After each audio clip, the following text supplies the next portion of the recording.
वरी जेडी मलना पंजो वन्यो बाजार में एकड़ी दुआ है जेका मदीने वाले साईं सेखारी अज त खणी मां पढ़ाया तो तवा के ऐ मुया दुआ ना पंजे के किताब में आंदी कोने इंशाअल्लाह हाने को किताब आयो तो में या दुआ दींदुस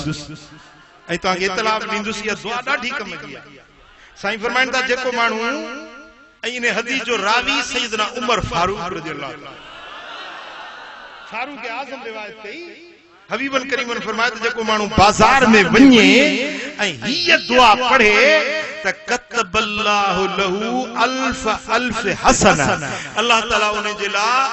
हिक लख नेकियूं लिखंदो व महा अनहु अल्फ अल्फ सय्य ऐ उन जो हिक लख बुराइयों मेटे छडींदो व रफ़अ लहू अल्फ अल्फ दरजा ऐ उन जा हिक लख दर्जा बुलंद कंदो व्यो बाजार में देण वठण सौदा खरीद करण या विकण जेला व्यापारी या ग्राहक व्यो बाजार में पर या दुआ घुरंदो व्यो त लख नेकिन जो सवाब लख गुनाह मेटबा लख दर्जा बुलंद थींदा सौदो सस्तो की महंगो हां दुआ मुसा गजी पढ़ो ला इलाहा इल्लल्लाह वहदहु ला शरीक लहु लहुल मुल्क व लहुल हम्द युहयी व युमीत व हुवा हय्युन ला यमूत बियदिहिल खैर व हुवा अला कुल्लि शैइन कदीर लफ्ज आहे आ बस अची वई या दुआ चे दो सिरातुस सालिहीन मुझे किताब है सिरातुस सालिहीन उनमें या दुआ लिखल या दुआ सिरातुस सालिहीन तो माशाअल्लाह शाहिद मिलियो या सिरातुस सालिहीन किताब जो हिन फकीर जो लिखल उनमें या दुआ लिखल तव खास करे व्यापारियों के या जेके बाजार में अचो वणो ता खरीद फरोख्त जे लाइ याद करे छड़ी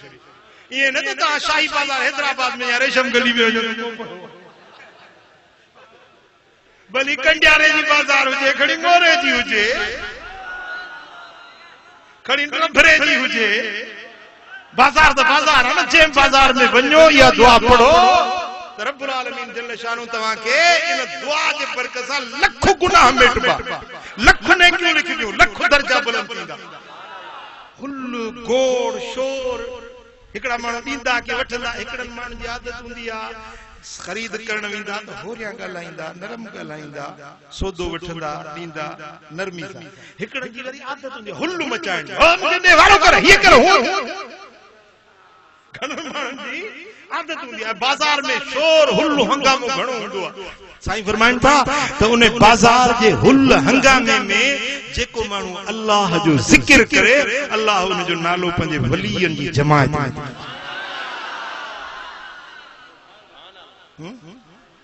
असा ये समझो आ जो घर जे कुंड में वेही इबादत करे वो वली थींदो असा ये समझो आ जेको मस्जिद कुंड में वेहे या के दरगाह के खानकाह ते वेही वनी के रोजे जो बुहारीदार के या किते चिल्लो वनी कमाए इहो वली थींदो पर साईं तो फरमाइन था बाजार में वञो मानू गाफिल हुजन त अल्लाह जो जिक्र कयो रब ताके पंजे वलियन में लिखाए पुट गाल समझ में अचे थी हां सुबह